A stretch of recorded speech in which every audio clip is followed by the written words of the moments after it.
আজকে বাংলাদেশ জাতীয়তাবাদী ছাত্র দলের প্রতিষ্ঠা বার্ষিকী উপলক্ষে ৪৫তম প্রতিষ্ঠা বার্ষিকী উপলক্ষে আজকে পরবর্তী আলোচনা সভায় প্রধান অতিথি হিসেবে উপস্থিত আছেন ঈশ্বরগঞ্জের মাটি ও মানুষের নেতা আলহাজ শাহ নুরুল কবির শাহীন মহোদয়। বিশেষ অতিথি হিসেবে উপস্থিত আছেন ছাত্র দলের সোনালী ফসল সাবেক সাংগঠনিক সম্পাদক ঈশ্বরগঞ্জ উপজেলা বিএনপির আব্দুল্লাহ আল মামুন ফুকন ভাই।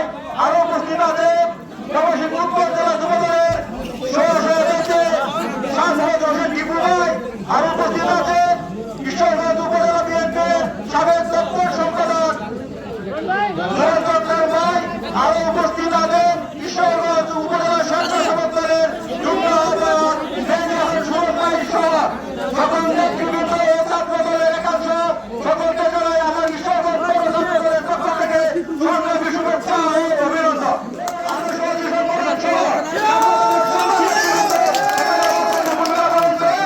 আমি বিশ্বাস করি আগামীতে এবং ভবিষ্যতে ঈশ্বরগঞ্জে আল্লাহ শাহ নুরুল কবির শাহীন মহোদয়ের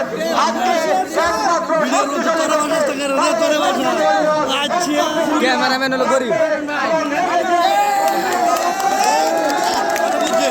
আমি বলতে চাই এখানে ছাত্র দলের সকল উপস্থিতি জাতীয় নেতা বিএনপির প্রতিষ্ঠা দিবস প্রতিষ্ঠিত হয় 21 সেপ্টেম্বর 1971 সালে।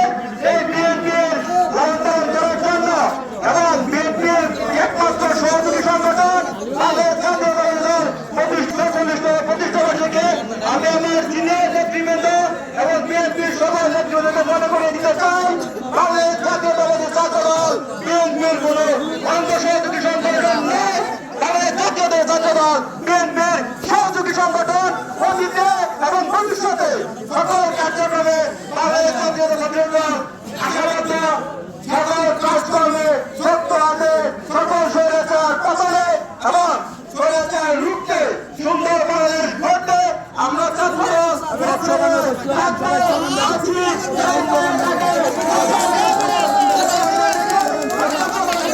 প্রতিজ্ঞা করতে চাই আগামীর বাংলাদেশ একটা সুন্দর বাংলাদেশ নির্দেশে একটি সুশীল বাংলাদেশ গড়ার লক্ষ্যে এখানে কোনো ব্যানার বেষ্ট আমরা কোনো ব্যানার বেষ্টন করে নাই।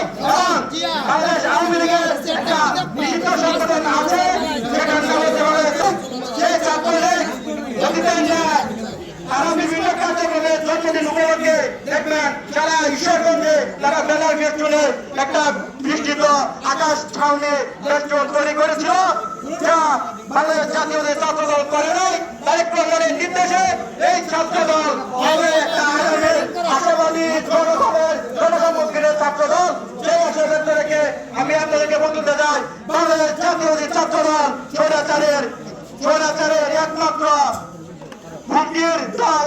এই সেই আশা ব্যক্ত রেখে আমি আমার প্রতি শহীদ রাষ্ট্রপতি প্রেসিডেন্ট জিয়াউর রহমান জিন্দাবাদ, দেশনেত্রী বেগম খালেদা জিন্দাবাদ, আগামীর বাংলাদেশের অধিনায়ক দেশ তারেক রহমান জিন্দাবাদ, বাংলাদেশের ঈশ্বরগঞ্জ উপজেলা জিন্দাবাদ। সকলকে ধন্যবাদ। বাংলাদেশ জিন্দাবাদ। সকলকে ধন্যবাদ। আসসালামু আলাইকুম।